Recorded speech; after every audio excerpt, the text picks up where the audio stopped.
It was my last year of high school, and I felt, well, even if I failed. A Seattle author reunites with the English teacher who inspired him to pursue his passion. We had a quest in front of us to figure out how we ensure the future of the cinema. Local movie fans cheer the return of a much-loved theater built on a historic past. We're going to be telling all of that rich history. It's a perfect blend of baseball and Black History Month, just steps away from T-Mobile Park. These stories and more next on CityStream.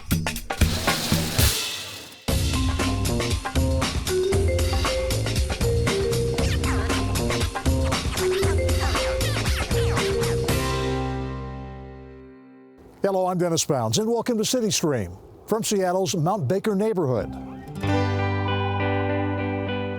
This is a view of Franklin High School with the Seattle skyline in the background. It was here, nearly a half-century ago, where our first story got its start. If you were fortunate to have a teacher who inspired you to pursue your passion, it's likely you've thought about them from time to time. Know that Seattle author Ron Chu had such a teacher right here at Franklin High School, and he wrote about her in his recent autobiography.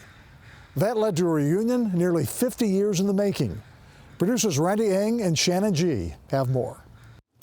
To me, the act of writing is about grasping detail, because out of details comes a picture, and the picture comes alive if those details capture something very vivid. Ron Chu has always considered himself a writer. As a journalist, editor, author, poet, even as an executive director. Engaging others through creative expression is always at the heart of what he does. Writing was kind of a theme. I loved writing, and it was at the core of the skill set that I used to move my career forward. So when Ron decided to start writing his memoir, he wondered, where did that initial spark come from? I tried to go to the core of what shaped who I became, and one of the pieces of that was this teacher named Miss Allen at Franklin High School. I'm Alice Allen, and I had the honor of being Ron Chu's creative writing teacher. I began with a contact with Franklin, and they were looking for teachers of color. They were very limited. There weren't very many people of color in Seattle, period.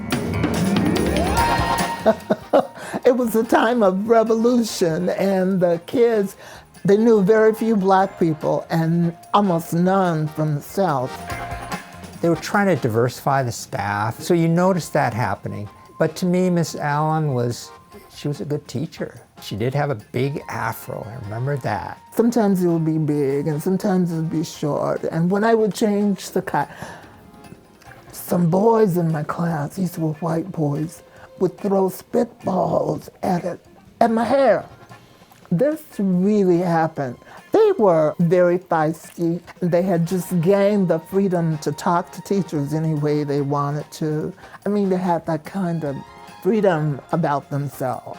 So, they thought they knew everything, and I thought I knew everything. In high school, I had no clue of what I would pursue in college. Creative writing, it seemed like it was sort of easy. I was not an easy grader. It was my last year of high school, and I felt, well, even if I failed, that's fine. One of Ron's first creative writing assignments?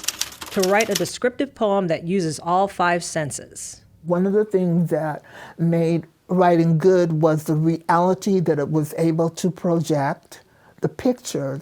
It's really awful now as I think about it. I mean, it's a kid in high school trying to write. But it goes, open the door and walk out amid the moonlight, frosting in the river through folded ripples of black night. Oh, boy. Oh, moonlight frosting. Oh, it's like an aura across the river. Oh, my gosh. See the stars blink as they cannot find shadows of their own. Oh, my gosh. Ron, this is heavy. To comfort and cradle their light in a vat of tiny smiles. This is nothing that you can teach. This is what you inspire. You can't teach this. It goes on like that, but She gave me a good grade. She gave me an A++++. I gave him an A++++.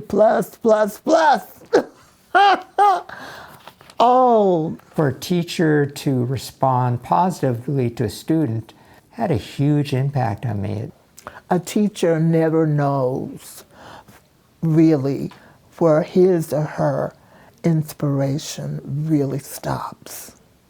You don't know. It's kind of like a homecoming. All these folks I grew up with, worked with, and friends, it's pretty heartwarming. It's wild. Can't believe it.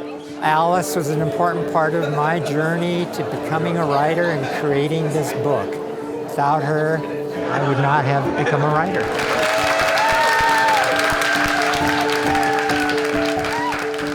In 2020, Ron released his memoir with his teacher Alice Allen, right in the middle of page 89. It didn't take long for word to get back to Alice that she was in Ron's book. And for once in Ron's life, a picture spoke louder than words. This photo, capturing the moment teacher and student were reunited. I was kind of excited to see, what does Ms. Allen look like now? I've lost my hair, and I'm an old person. And I'm on my cane. Would you have known me? I would have recognized you right away because your gestures haven't changed. Those expressions, the way you talk, the way you enunciate, it was all coming back to me. I wanted to bring out of kids all the things that I wanted to be. I never in 30 years went in there one day thinking it was just a job. One teacher can change a life.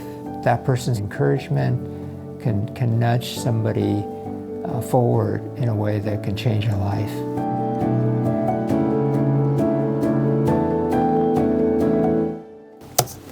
I'm a living example of that.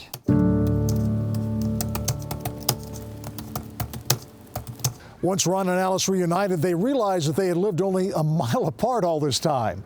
Both still live in the same Beacon Hill neighborhood that they lived in when they were at Franklin High School nearly 50 years ago. From a long overdue reunion to the return of this beloved downtown theater. That's next as CityStream continues.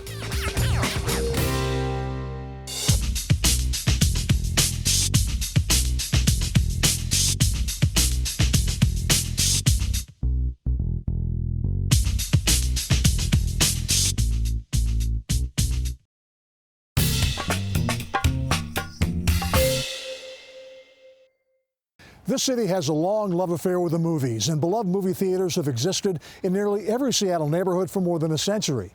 So it was big news when the iconic Cinerama Theater recently changed hands. But there's much more to the story, especially the history of what is now SIFF Cinema Downtown. Felix Bonnell has the story.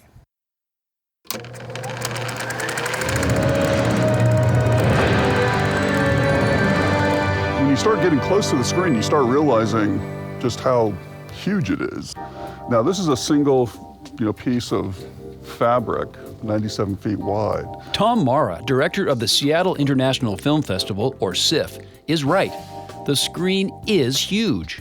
But that big screen is just one thing that makes the old Cinerama, now officially called SIFF Cinema Downtown, a rare and beloved place for Seattle cinephiles.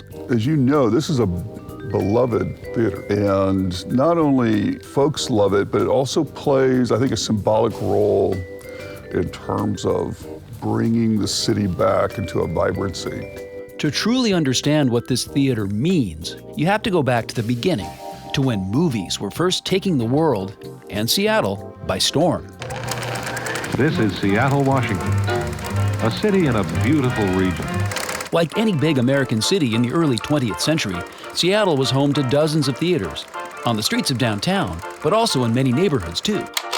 The Green Parrot, the Colonial, the First Ave, the Coliseum, and so many others. As vaudeville and other live entertainment faded away, it didn't take long for movies to become the dominant form of entertainment for the middle class. That's interesting. But by the time TV arrived in Seattle, many theaters were beginning to shut down, since you could now watch movies at home. Of course, all the movies on TV back then were in black and white. And the screens on those old TVs? Well, they were downright tiny. And that's where Cinerama comes in. You are about to see the first public exhibition of an entirely new form of entertainment. We call it Cinerama. Cinerama was a brand name for a new technology in the early 1950s to produce Hollywood films to be shown on bigger and better screens in theaters with bigger and better sound equipment. And this was technology that was developed to compete with the television, now all of a sudden in people's living room. Cinerama theaters require 3 projectors and 3 separate projection booths that work in synchronization to show an aggregate image on the giant Cinerama screen. It was gimmicky, but impressive too. Cinerama first came to Seattle's Paramount Theater in 1956 and was a hit at the World's Fair in the Boeing Spacearium, the world's largest movie screen. On the eve of the fair, Cinerama announced they would build a showplace at 4th Avenue and Lenora Street. It was the first new movie theater in downtown Seattle in 30 years. That 3-projector format was cumbersome and died away, but the theater ran regular movies instead. Over the years, the place got a little rundown, until late Microsoft co-founder Paul Allen bought it. Allen did a major renovation, and the Cinerama survived. So now we're at the back of the theater coming into the projector room, and there's a lot going on in here. Come on in. And more than 60 years after it first debuted, the Cinerama is still here, thanks to Tom Mara and SIFF. A number of different systems. We've got the ability to do 70 millimeter. We got digital projection. We have the Cinerama projector there. We have this main booth. Then if you look onto the right-hand side wall, you'll see another projector booth, same on the left-hand side. And those 3 projectors combine the images onto this very wide, curved screen. The technology may be a little complicated, but the value in saving the Cinerama is easy to understand. When Paul Allen died in 2018, the Cinerama's future was in doubt. Then, in 2020, it shut down, and many people thought the closure was permanent.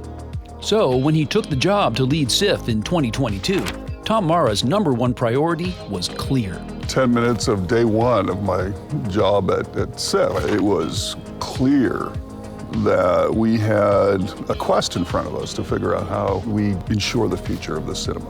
With support from the City of Seattle and King County, SIFF reached a deal with Paul Allen's estate. And so we were really inspired by how the community came together. 1, 2, 3. And tonight you are here for the VIP preview of SIFF Cinema Downtown, the reopening of Seattle's historic Cinerama Theater.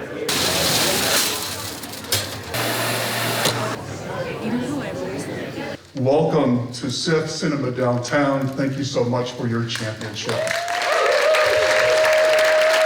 While movie theaters had once been strictly a for-profit business, SIFF's role as a cultural nonprofit means the future of the old Cinerama is not only about the bottom line. We're an arts organization. People care about art, people care about film, and people want to come together and be captured by the big screen. The more we can do to encourage people to be here in person, to go to cinemas, to really help the arts thrive, the better I think our culture and our communities will all be.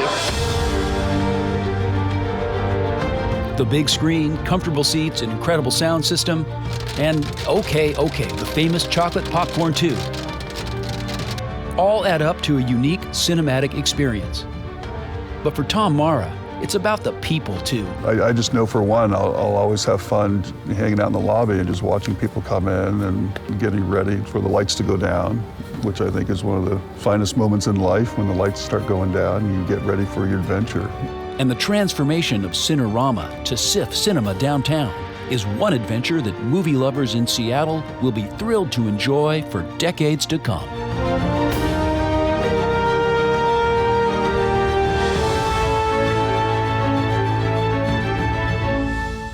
SIFF Cinema Downtown is open for business, and the chocolate popcorn is fresh and hot for each showing. The theater will also be a big part of this year's Seattle International Film Festival coming up in May. And right now, Black History Month is winding down, but this space honors Seattle's historic Negro League baseball stars year-round. That's next on CityStream.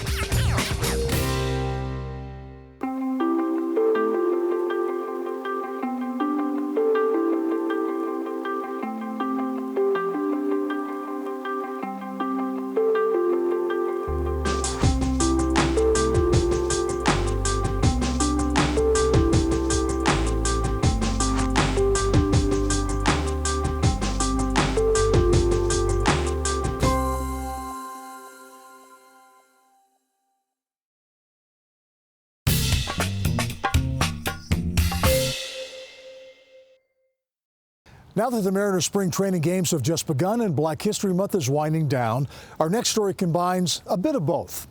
Decades before the Mariners' debut in 1977, the Seattle Steelheads were part of the first professional black baseball league on the West Coast. As Brian Callanan reports, a new establishment across from T-Mobile Park honors our long-forgotten baseball glory. You could call Steelheads Alley just another bar, but that's like trying to catch a home run off the bat of Ken Griffey Jr. You're not even getting close. I don't think there's anything like this that's happening anywhere else in the U.S. That's Rodney Hines, co-owner of Metier Brewing, whose beers are featured at Steelheads Alley and the Hatback Bar and Grill, the new and eagerly anticipated tap room and restaurant that opened this season in the old Pyramid Brewery building across from T-Mobile Park. But along with every meal here, you'll get a big helping of history. And you're going to get your curiosity sparked about the Negro Baseball League, about the Latino All-Star Game, about women who've been left out who are now playing professional softball. You're going to learn all of that. This space celebrates the Seattle Steelheads, part of the first professional black baseball league on the West Coast, the West Coast Negro Baseball Association. We're going to be telling all of that rich history. Hines, one of our state's very few professional black brewers, teamed up with the Mariners, local artists, and historians to build a unique space that tells the story of the Steelheads and other almost forgotten teams of our region's past. The fact that there is a bar that's dedicated to a team, like I'm getting emotional just thinking about it, but there's a bar dedicated to a team that was playing in the Negro Baseball League. Like, we should see more of this happening across the U.S. But just making this happen in Seattle was a bit of a miracle in itself. There's some great stories that are told here visually, but it's the tip of the iceberg. That's superstar baseball historian Dave Eskenazi, whose collection makes up a majority of the photos and artifacts you'll see in the 150-item Steelheads Alley display. Their story actually starts in 1944. The origin of the Steelheads is they were originally the Harlem Globetrotters traveling baseball team. The barnstorming bunch joined the West Coast Negro League in 1946, but not for long. That same year, the Brooklyn Dodgers signed Jackie Robinson, which broke Major League Baseball's color barrier. And that just hordes of talented players would follow him to the major league, so that spelled the demise of the West Coast Negro Baseball Association. A challenge which Eskenazi and others helped turn into an opportunity by adding to this display other pieces from the past of Pacific Northwest baseball, dating back to the 1890s. There's so much great baseball and athletic history from underrepresented communities in this region, again, going back 120 years. And for Karen Jones, the history is personal. Well, I got my little scooter and nothing was going to keep me away. I couldn't wait to get down here. Karen's grandpa was none other than Powell Barnett, who she'll proudly tell you was a musician and the founder of the Seattle Royal Giants, another Negro League team displayed at Steelheads Alley. Plus, later he founded the Northwest Umpire Association. The Seattle Park that bears his name is less than 2 miles away from the site of the old Six Stadium, where he umpired games for Seattle Rainiers baseball. I didn't know being with him in my younger age was going to lead to something of this great legacy. And it's a legacy that Karen hopes to keep adding to. Here we have Jackson Street, names him the Man of the Year. It's history, and people need to know about it. She's brought articles and photos of her grandfather not only to Steelheads Alley, but to an archive in Seattle known as the Black Heritage Society of Washington State, located in the Mohi Resource Center. History does not repeat, but it rhymes. So it continues, it builds. The president of the BHS, Stephanie Johnson Tolliver, is a fourth-generation Seattleite who oversees a massive collection of Black history, mostly at this archive in Georgetown, but also right in front of fans at Steelheads Alley. So that when they look into these photographs, they'll want to go a little bit deeper and find out more about the history of Black baseball. When you do, you'll see players who survived segregation and racism, and fought for integration and acceptance on and off the field. Challenges that represent a lot more than just a game. It's inclusive history. We're just a part of a broader and bigger history, a national history, not just a Washington state history, but it informs the nation. It's part of the Pacific Northwest's past that present-day Mariner fans are lining up to see. Because it extends beyond baseball. You know, it's the community. We're back to the community, which is what sports is really supposed to be about. Heroes of our national pastime, triumphing against the odds. Sound familiar? The pitch from Acevedo. A drive deep to right field. Down the line. The Mariners win this game 2-1. Steelhead's Alley is here to add a few more highlights to make sure we never forget. I mean, I think it goes back to knowing history to give us guidance for the future. You know, if we're not collecting the history, who's going to do it? There's a lot of stories that they've started to tell in this space, and there's a lot more to come.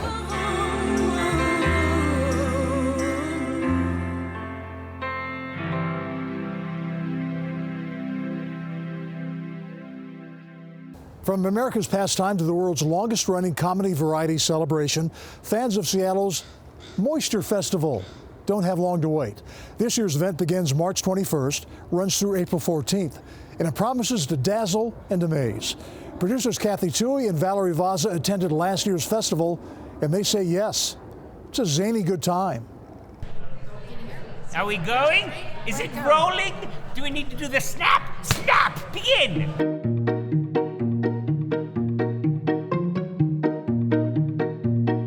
Moisture Festival is a festival of comedy, variety, circus arts, neo-vaudeville, every kind of thing you can imagine on the stage. It's the longest running festival of its kind in the world.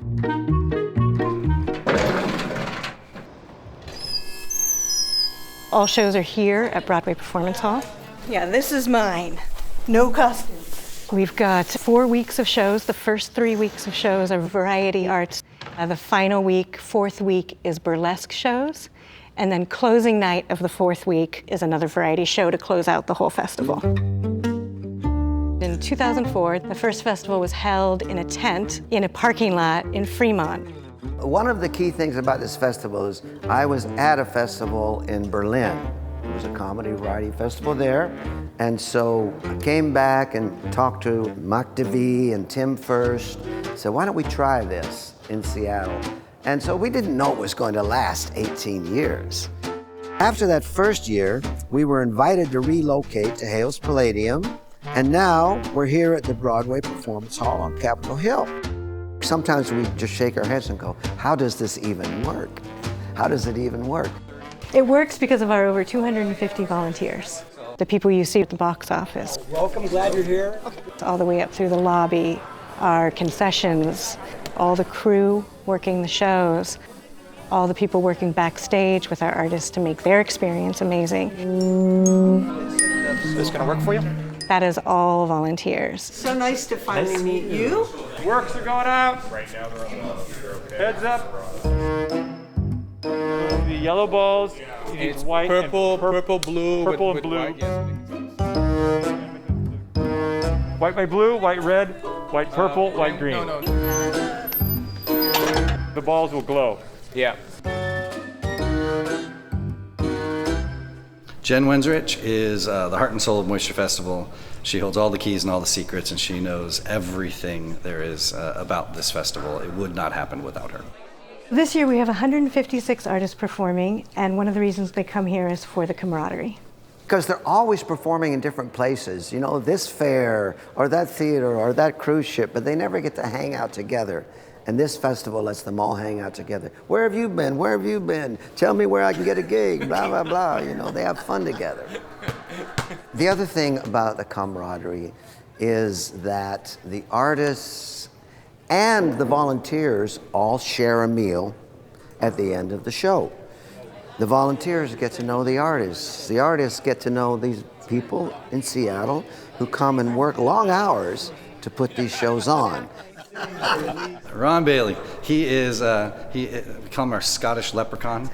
And he always has a smile, always has a laugh, always has a clever thing to say. He is the artistic heart and soul of this organization.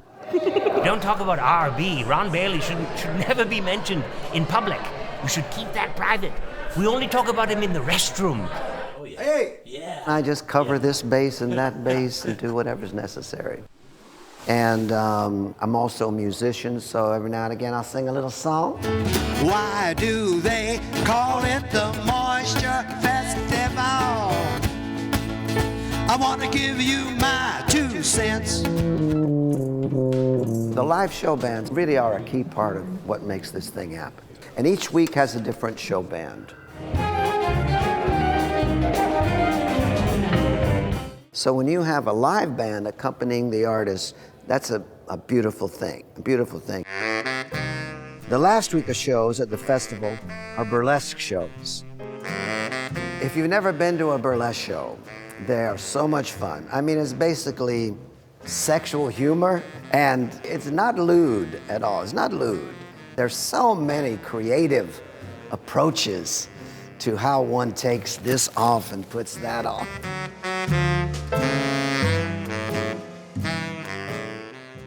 Shall we go in? Come this way. Walk this way. Come on. Come walk this way. Walk. Keep coming. This way. It's right up here. Come on. Up the stairs. Careful. Careful.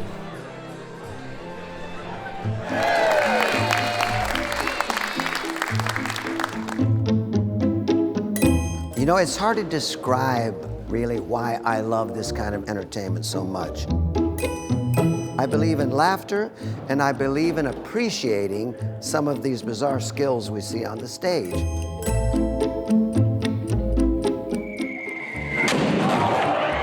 That combination of appreciation of an art form and laughing together, that's what keeps me excited about this.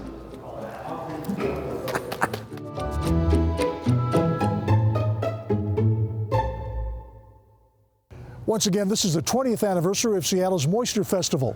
The Annex began March 21st and run through April 14th. We'll be right back.